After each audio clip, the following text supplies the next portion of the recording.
l'insatisfaction corporelle et comment on accompagne l'insatisfaction corporelle chez les personnes en situation d'obésité. Donc présenté par Duncan Benveniste, qui est diététicien et instructeur de pleine conscience. Il est formateur ingénieur en pédagogie et doctorant. Merci pour ta présence. On va récupérer les micros. On a un qui est là-bas. Parfait. On vous laisse vous installer tranquillement. Et c'est parti pour cette aventure. Est-ce que vous m'entendez bien? Oui. Donc normalement, là, on me voit, pour ceux qui sont sur la vidéo. Et là, on ne me voit plus. On me voit? On ne me voit plus. Bon. Je vais vérifier si ça fonctionne bien, ça. Hop là. Super. Bonjour, bienvenue. Déjà, j'aimerais remercier Amandine pour son invitation. C'est vraiment un honneur pour moi. Ça fait quelques années maintenant qu'on se connaît, qu'on collabore ensemble. Merci pour ta confiance. Et une thématique qui me tient à cœur, qui est accompagner l'insatisfaction corporelle chez les personnes vivant avec une obésité. Alors c'est une thématique qui est très vaste, très complexe. Je ne suis pas sûr qu'on va pouvoir tout aborder aujourd'hui, mais peut-être quelques pistes et comment je travaille, ou en tout cas un morceau de comment je travaille. Je vais me présenter rapidement. Donc moi je suis diététicien. Voilà, je consulte à Montpellier. J'ai une petite activité de 2 jours par semaine en cabinet. Et le reste de la semaine, je donne des formations. Donc je suis plutôt spécialisé autour du rapport au corps, des troubles alimentaires, de l'obésité. Et je me suis formé à des approches psychocorporelles et aussi autour du psychotrauma. Je l'évoque ici, la question du psychotrauma, parce que quand il est question de la relation au corps, du rapport au corps, de l'insatisfaction corporelle, on ne peut pas faire le déni du psychotrauma et de toute la clinique qu'il y a associée au psychotrauma. Je suis aussi ingénieur pédagogique en santé, c'est-à-dire que à partir de besoins d'équipes soignantes qu'il peut avoir sur le territoire français, je sillonne un peu certains hôpitaux. Et on peut formaliser des protocoles, des techniques, des formations qui favorisent le changement chez leurs patients. Et je suis aussi doctorant en santé publique sur les approches psychocorporelles dans l'obésité, sur une thématique qui me tient à cœur, c'est sur les compétences perceptives chez les personnes vivant avec une obésité. C'est comment, à partir d'une meilleure connaissance de mes sensations du corps dans le quotidien, et notamment en situation stressante, je peux stimuler mon autonomie. Voilà le pourquoi du comment aussi, j'évoque cette question de l'insatisfaction corporelle. Donc au menu du jour, nous aurons... Oh, il n'y a pas la police d'écriture un peu jolie. L'internalisation de l'insatisfaction corporelle en mise en situation. On fera une expérience concrète sur qu'est-ce que ça veut dire ce truc-là. En entrée, nous verrons image corporelle, insatisfaction corporelle. C'est quoi ce truc? On aura déjà vu beaucoup de choses dans la mise en situation. En plat de résistance, les liens avec le psychotrauma. Et en dessert, traiter l'insatisfaction corporelle, ou en tout cas quelques pistes, des choses que je peux faire avec les patients. Et je vous propose qu'on puisse rentrer tout de suite dans une mise en situation pour comprendre c'est quoi cette insatisfaction corporelle et cette intériorisation. Je ne vais pas le définir et je vais vous proposer une expérience où on va partir d'une situation assez pratique. Par exemple, imaginez un enfant qui peut être à l'école primaire, adolescent ou même un adulte. Et je vais vous poser une question et je vais vous inviter à répondre à l'oral là tout de suite et je vais le noter sur le paperboard. C'est quoi les styles de remarques humiliantes qu'on peut avoir sur la silhouette ou sur le corps de la personne? Qu'est-ce qu'elle peut entendre, cette personne, cet enfant, personne adulte? C'est quoi les styles de remarques qu'on peut entendre?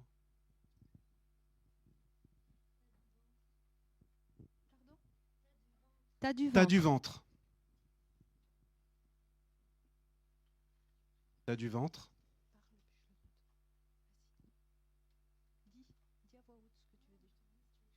non, c'est bon. Je ne vois pas très bien ce que j'ai les projecteurs.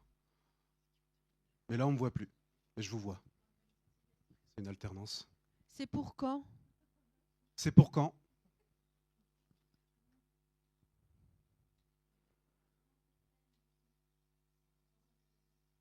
Il n'y a rien à ma taille dans ce magasin. Et remarque, Ah, il n'y a rien à votre taille. il n'y a rien à votre taille. Il n'y a rien à votre taille. Vous allez casser ma chaise de jardin. Vous allez casser ma chaise de jardin.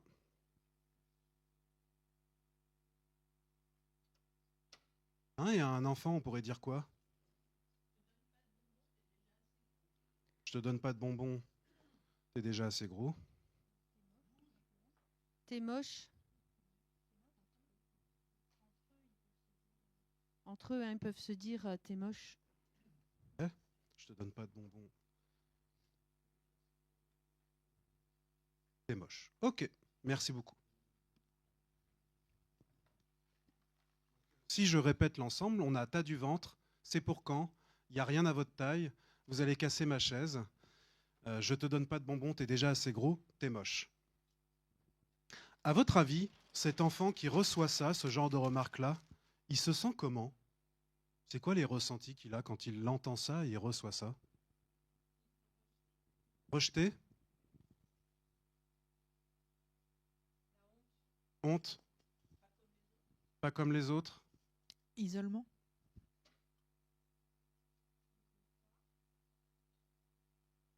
Isolement. Je crois qu'il y a quelqu'un d'autre qui a dit quelque chose. Il peut croire que c'est vrai. C'est vrai pour lui. Incapable? Incapable.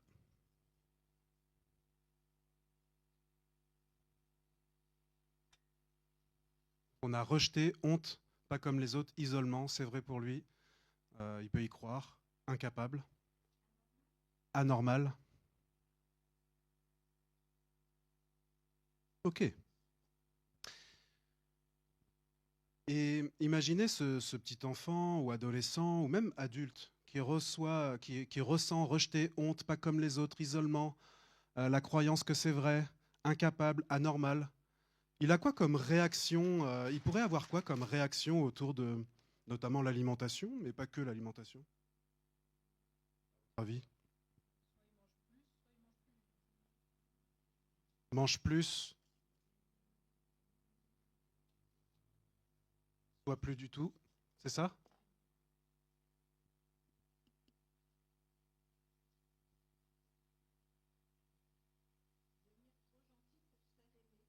Devenir trop gentil pour se faire aimer.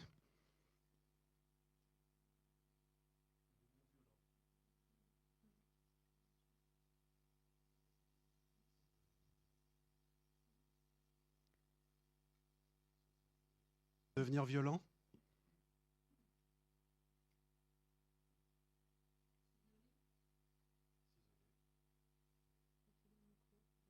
S'isoler.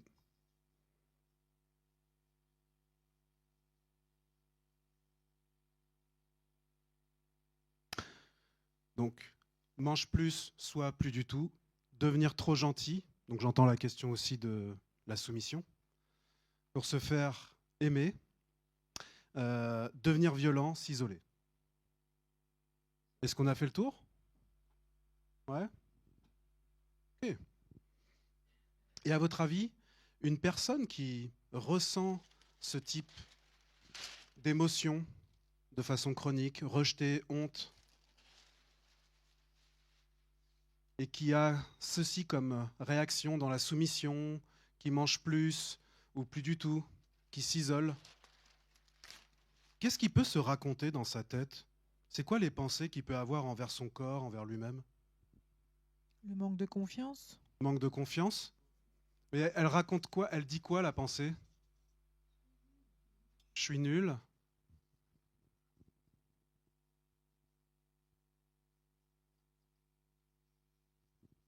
J'ai pas ma place? J'ai pas ma place.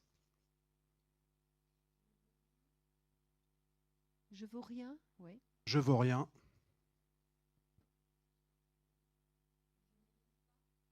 Je ne mérite pas. Je ne mérite pas. Claudine, tu disais quoi? C'est normal qu'on ne m'aime pas.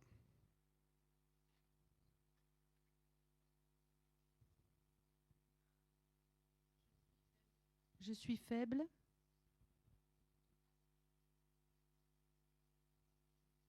On m'exclut. Je suis faible.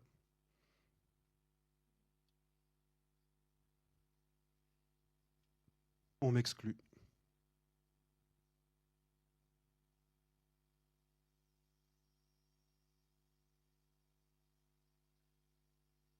Donc merci pour vos retours. Manque de confiance, je suis nul, j'ai pas ma place, je ne vaux rien, je ne mérite pas, normal qu'on m'aime pas, je suis faible, on m'exclut. Si on reprend les premières remarques qu'on a pu subir, vous avez cassé ma chaise, t'es moche, je te donne pas de bonbons. Ça va beaucoup avec en réaction avec le manque de confiance, je suis nul. Quelque part, c'est un peu comme si on avait internalisé, on avait la croyance comme quoi on était d'accord avec ce qui était dit à l'extérieur de soi. Et ensuite, on se le re-raconte à l'intérieur de soi pour faire valider ces schémas qu'on a entendus à l'extérieur de soi. Ça va ? Donc c'était juste un temps assez rapide. Mais là, on a tout, quasiment la présentation. Je pourrais partir maintenant. Mais l'idée, c'est que, on va le voir juste après, que les expériences, les humiliations qu'on peut vivre peuvent nous faire internaliser des choses où on se raconte nous-mêmes « je suis nul, j'y arriverai pas ». Et parfois, à la deuxième personne du singulier, « t'es trop grosse, t'as vu, t'es une grosse vache, t'as vu, ça confirme bien depuis le début ». Hein, moi, ça peut dire des trucs comme ça à l'intérieur de moi. Je ne sais pas pour vous, mais moi, ça peut dire des trucs comme ça. Et je vous propose qu'on poursuive la présentation qui va mettre en forme théoriquement ce qu'on vient de voir, tout ce que j'ai déplié, tout ce qu'on a déplié ensemble là tout de suite. Déjà, on va se poser sur image corporelle, insatisfaction corporelle, c'est quoi? Partons de la question de l'image corporelle. C'est la manière, ce que Rosen nous dit, c'est la manière dont chacun se perçoit, s'imagine, se sent et agit par rapport à son propre corps. Se perçoit, s'imagine, se sent et agit. Du coup, on peut retrouver 4 composantes autour de cette image corporelle. La composante, je crois que c'est ça le laser, ouais. La composante perceptuelle, cognitive, affective, comportementale.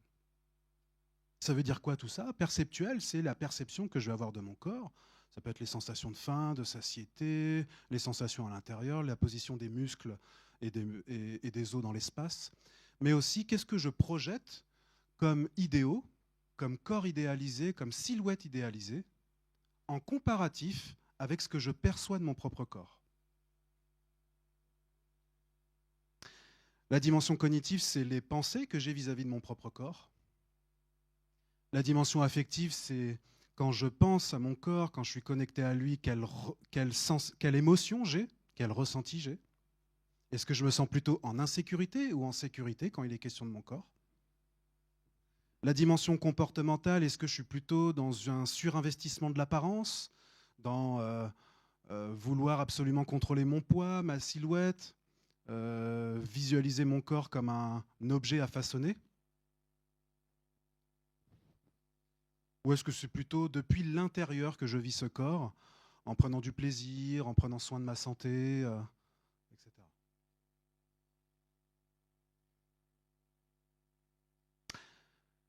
Et insatisfaction corporelle, c'est quoi dans tout ça? C'est la valence négative de tout ce qu'on a vu juste avant. Valence négative, c'est-à-dire, je vais le noter juste après, mais d'abord, insatisfaction corporelle, c'est une expérience banale. Tout le monde, plus ou moins dans cette pièce et dans le monde, vit des expériences d'insatisfaction corporelle. L'idée, c'est d'aller voir à quel point ça vient me pourrir la vie ou pas. Est-ce que ça vient m'handicaper dans mon quotidien ou pas? C'est surtout ça.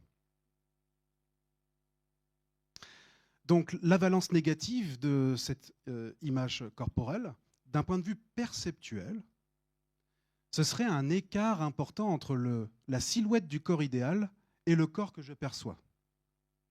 Plus l'écart est important, plus l'insatisfaction corporelle est présente. Ce qui n'est pas tout à fait vrai, c'est surtout à quel point je me sens en insécurité ou en sécurité quand je fais face à cet écart. C'est plus ça que j'observe cliniquement. Cognitif, les pensées dépréciatives liées à son corps. Donc ça serait une dimension de l'insatisfaction corporelle. Sur le plan affectif, je vais me sentir mon corps comme une menace. De la honte. On a tout là. Hein. On a déjà tout dit. Hein.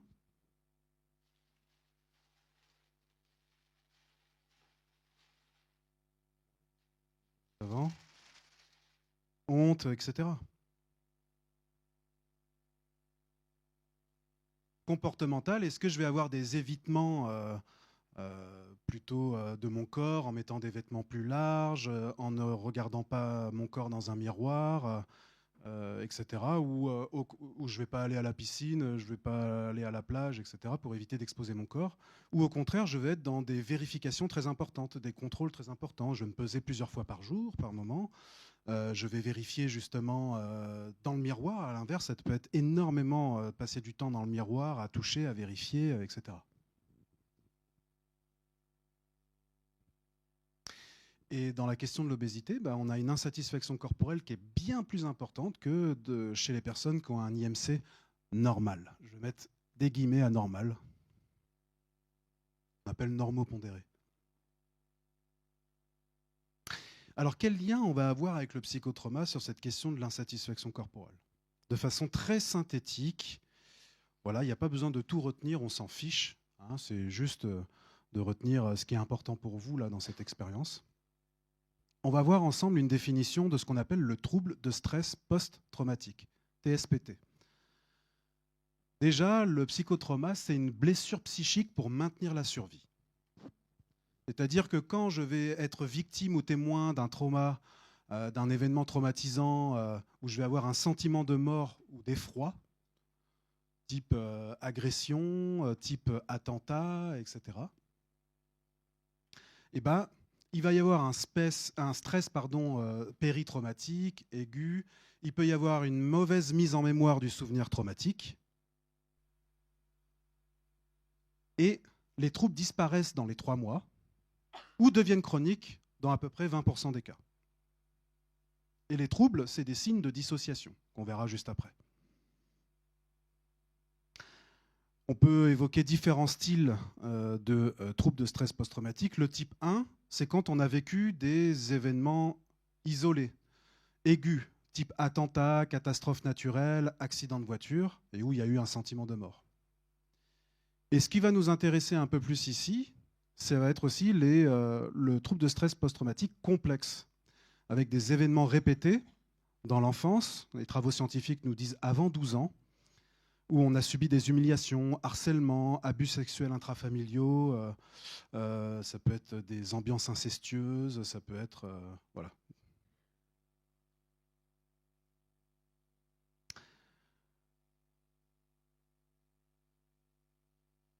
Et ce qui est très intéressant autour du trouble de stress post-traumatique, pour pouvoir diagnostiquer le TSPT complexe, c'est-à-dire ces événements répétés, la question de l'image corporelle est centrale. Pourquoi la question de l'insatisfaction corporelle est centrale? Parce que il y a les mêmes items et critères que pour le TSPT classique, et on rajoute en plus ce qu'on appelle la perturbation de l'organisation du soi, c'est-à-dire qu'on a un concept de soi qui va être négatif. Ça veut dire quoi? Ça veut dire que j'ai des croyances négatives envers moi-même. Je suis nul, j'y arriverai pas, mon corps n'est pas capable. Et dans la littérature, il parle sur le corps physique, apparence, santé et au niveau conditions physiques. C'est pour diagnostiquer le TSPT complexe. Hein. Un autre élément intéressant qui fait le lien entre insatisfaction corporelle et trauma complexe, c'est que dans l'Eating Disorder Inventory 3, donc un questionnaire pour pouvoir diagnostiquer les problématiques de troubles alimentaires, les humiliations amènent l'insatisfaction corporelle, donc possiblement le trauma complexe. Les événements répétés d'humiliation amènent l'insatisfaction corporelle, et l'insatisfaction corporelle préexiste sur les troubles alimentaires. Et il y a une prévalence à 40% de troubles de stress post-traumatique chez les personnes vivant avec une obésité.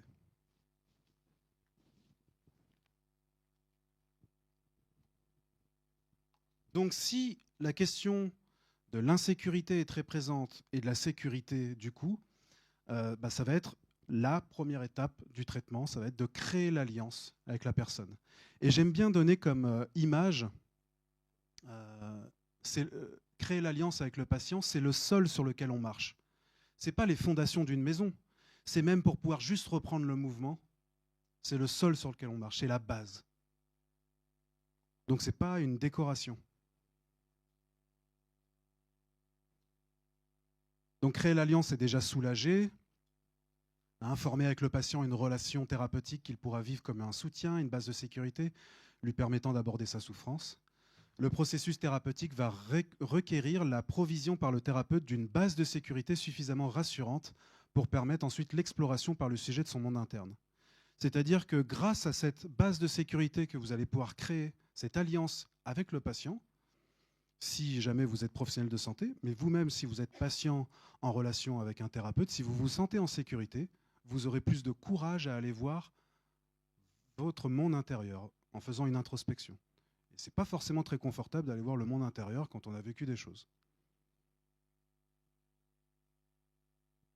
Très rapidement, modeling et attachement, ça va dans le même sens. La posture du soignant. En tant que soignant, moi, je représente le soin. Et je représente même le soin par l'alimentation. Donc ça amène un transfert fort pour un patient en souffrance avec son corps et sa santé. Ça active déjà un truc.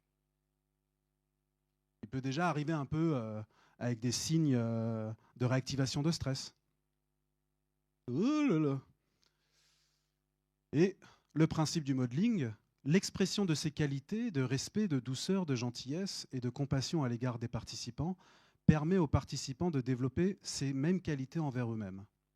C'est-à-dire que si le soignant a une posture d'ouverture flexible, contenante, sécure, ça va aider pour le patient de flexibiliser ses représentations autour du soin. Ah, c'est pas ça que le soin. C'est pas que me mettre au régime et faire de l'activité physique. C'est pas que suivre les bons vieux schémas qu'on m'a inculqués. C'est plus vaste. Ça favorise le prendre soin de soi et ça va aider la personne à développer une relation plus sécure avec son corps.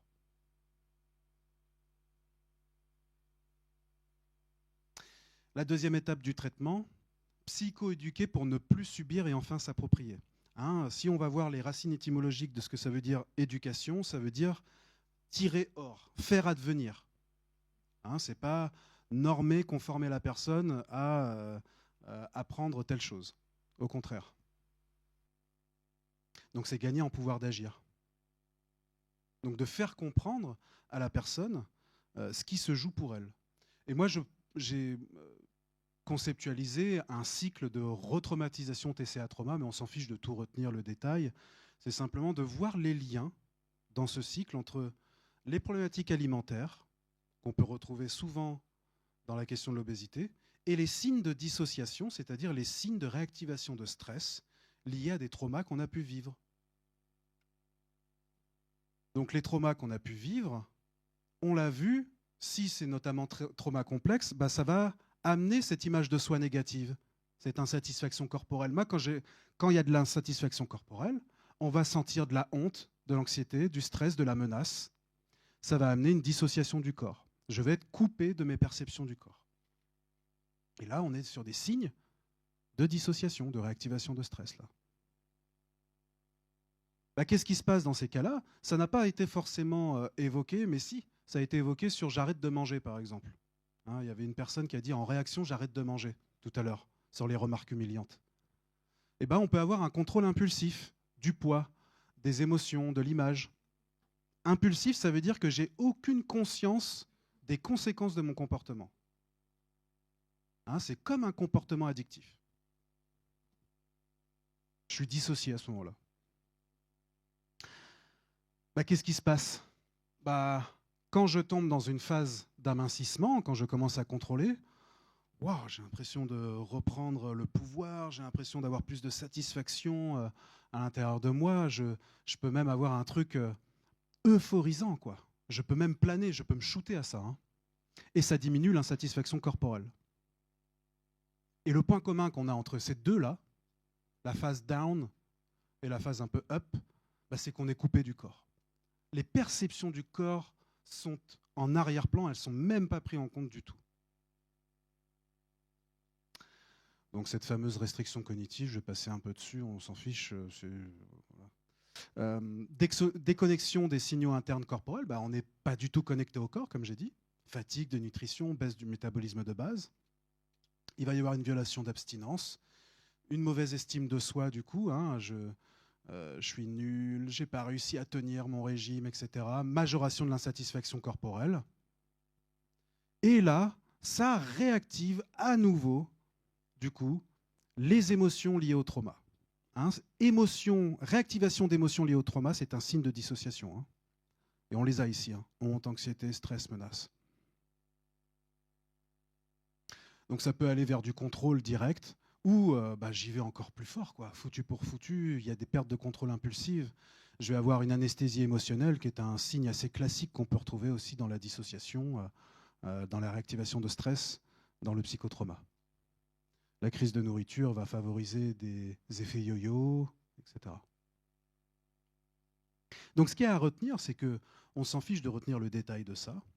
C'est que si vous êtes soignant, c'est à co-construire avec le patient, ça, hein, cette expérience-là. Hein, de voir. Et ensuite, on voit sur quoi on travaille. Ah oui, peut-être que c'est plus là-dessus qu'il y a quelque chose à travailler, de prendre du recul sur ce qui me trigger, ce qui me met en alerte, etc. Ça va? Dormez pas trop? Ça va? On dort un peu? Non, ça va? Vous pouvez dormir. Hein. Troisième étape du traitement, sécuriser et apaiser la relation au corps.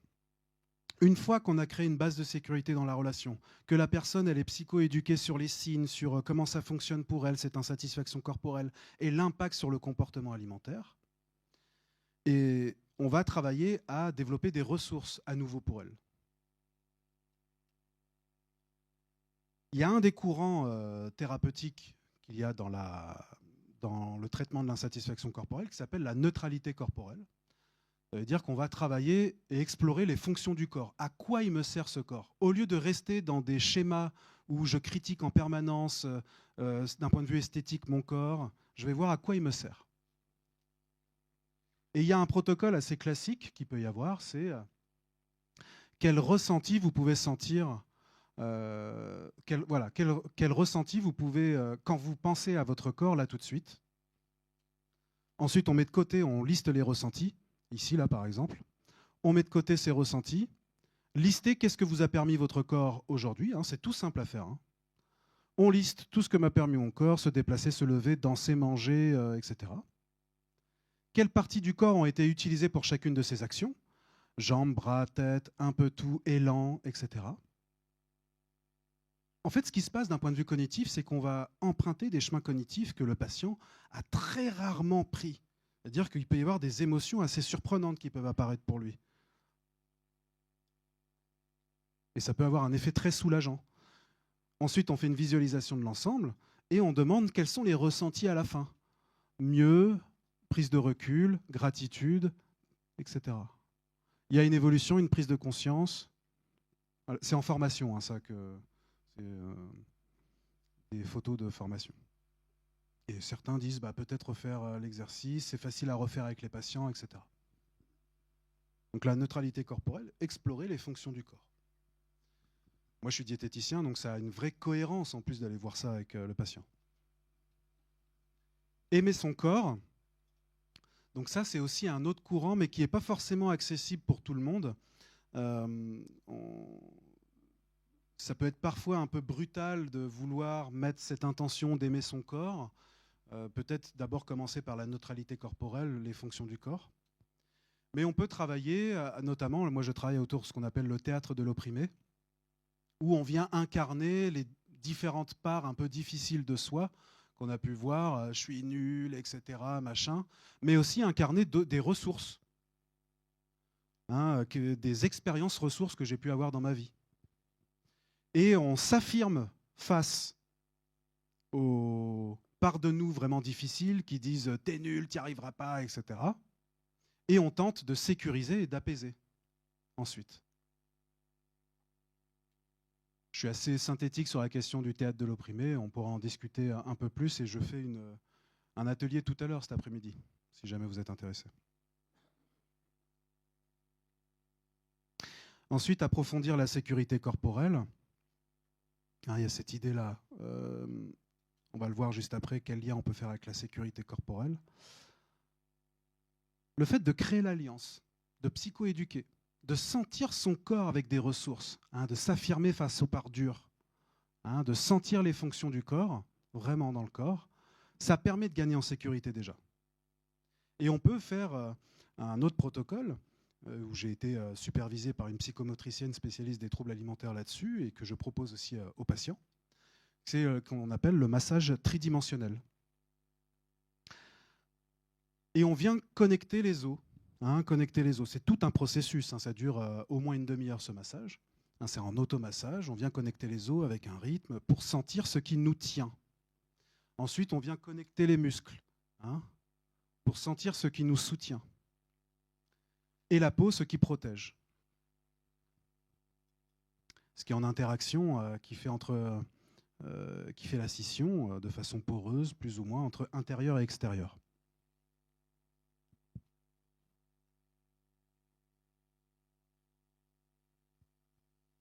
Il y a aussi un autre courant que j'aime beaucoup utiliser, qui n'est pas forcément de chercher les fonctions du corps ou de chercher l'amour du corps. C'est simplement incarner ce qui est vivant là, juste être. C'est s'entraîner à être, à reprendre le mouvement de façon très intuitive, de ce qui est vivant en soi, à laisser le corps reprendre le mouvement puis constater. Donc là, par exemple, je fais marcher les participants, ils s'arrêtent, ils se recentrent par rapport à une expérience qu'ils viennent de vivre pour voir qu'est-ce que ça amène, justement, comment ça résonne à l'intérieur d'elles, comment ça fait bouger ce qui est vivant à l'intérieur d'elles. Très souvent, dans la question de l'insatisfaction corporelle et du psychotrauma, on peut sentir un vide intérieur. Et l'idée, c'est de remettre du plein, petit à petit, par des expériences collectives notamment. Et je vous propose juste 1 ou 2 minutes, si on peut prendre un temps ensemble pour justement incarner ce qui est vivant là tout de suite pour vous, si ça vous va. Et l'idée, même si pour les gens dans la vidéo ne vont pas forcément beaucoup me voir, c'est que on puisse juste prendre un temps, si vous le souhaitez, vous pouvez fermer les yeux et vous pouvez ne pas faire cette expérience que je vous propose, où on va aller descendre dans le corps et un peu se remémorer, tiens, qu'est-ce qui s'est passé durant ces 30 minutes, 40 minutes qu'on vient de passer ensemble. Ça vous va? Donc si vous préférez garder les yeux ouverts, vous pouvez garder les yeux qui suivent l'arête du nez.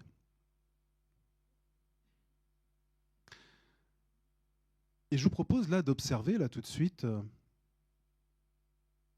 est-ce qu'il y a des sons autour de vous, à l'extérieur de la pièce, à l'intérieur de la pièce? Ah tiens, j'avais pas remarqué qu'il y a le son du projo là, un peu tout le long, où justement je l'avais beaucoup remarqué, et il m'ennuie beaucoup depuis tout à l'heure. Observez la mâchoire, est-ce qu'elle est relâchée ou plutôt serrée? Si vos épaules sont plutôt remontées ou plutôt descendues. Voilà, juste un petit check-up. Est-ce qu'au niveau de la poitrine, vous sentez que c'est plutôt refermé, recroquevillé, ou est-ce que c'est plutôt ouvert, que ça respire de façon fluide? D'observer au niveau de l'abdomen si vous sentez que ça respire, si je sens avoir envie d'aller aux toilettes, si j'ai faim à cet endroit-là, oh là là, c'est tard là, j'ai faim. De sentir les fesses et les cuisses posées sur votre siège, le dossier, les pieds qu'on peut sentir aussi sur le sol. Et je vous propose de prendre une très grande inspire, une expire toute douce, et de se refaire un peu le film qu'on vient de vivre là à l'instant, durant ces 40 minutes, où j'ai commencé par me présenter, où on a fait cette mise en situation, avec les remarques difficiles qu'on peut entendre sur le corps, que ça peut laisser des traces, qu'on se raconte ensuite à l'intérieur de soi. D'observer dans votre respiration ensuite les liens qu'on a pu faire. C'est quoi l'image corporelle? C'est quoi l'insatisfaction corporelle?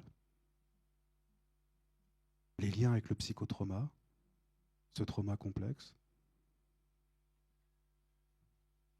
Et les approches thérapeutiques, le fait de créer l'alliance, cette sécurité,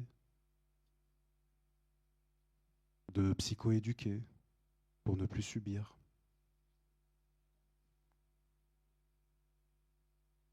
Explorer les fonctions de mon corps, développer de la compassion envers mon corps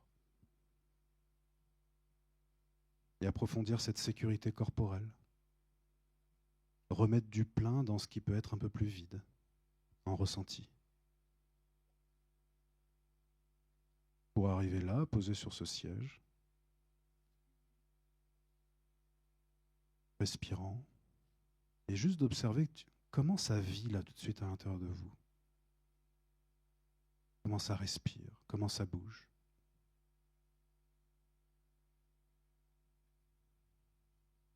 Et peut-être ça donne même envie de quelque chose, ça donne envie peut-être de se lever, de s'étirer, d'aller manger, de se recentrer là tout de suite. Ou tout à fait autre chose.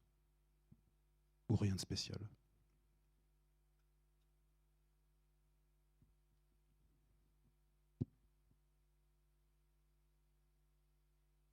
Et dès que c'est OK pour vous, uniquement dès que c'est OK pour vous, et tout en conservant cette qualité de présence que vous venez de cultiver à l'instant, vous pouvez réouvrir les yeux, revenir à l'environnement sensoriel de la pièce, et on va conclure ensemble sur le fait, je vais faire un peu ma petite pub des formations que je peux donner,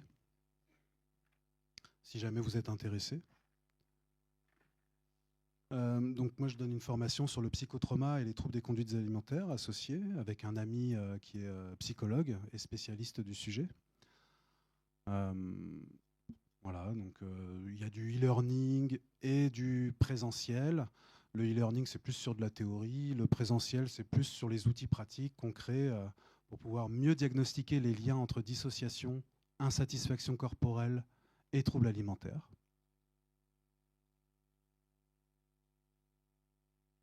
Mais elle est complète, elle est déjà passée en fait. Une formation image corporelle et pleine conscience, accompagner l'insatisfaction corporelle chez les personnes vivant avec une obésité. Donc ça va être la 3e fois que je vais la faire. Il y a une formation où on voit 10 heures de e-learning préparatoire, où on se pose vraiment sur comment diagnostiquer l'insatisfaction corporelle, comment la traiter avec des outils concrets. Et ensuite, on voit 3 jours de présentiel où on s'entraîne avec des outils sur la neutralité corporelle, les fonctions du corps, des outils autour de l'amour pour son corps, la compassion pour soi, et approfondir la sécurité corporelle, notamment sur ce massage tridimensionnel qu'on a pu voir. Et je donne aussi des supervisions en diététique pour les diététiciens qui souhaitent monter en compétence sur certaines choses, s'approprier certaines choses aussi. Merci pour votre attention.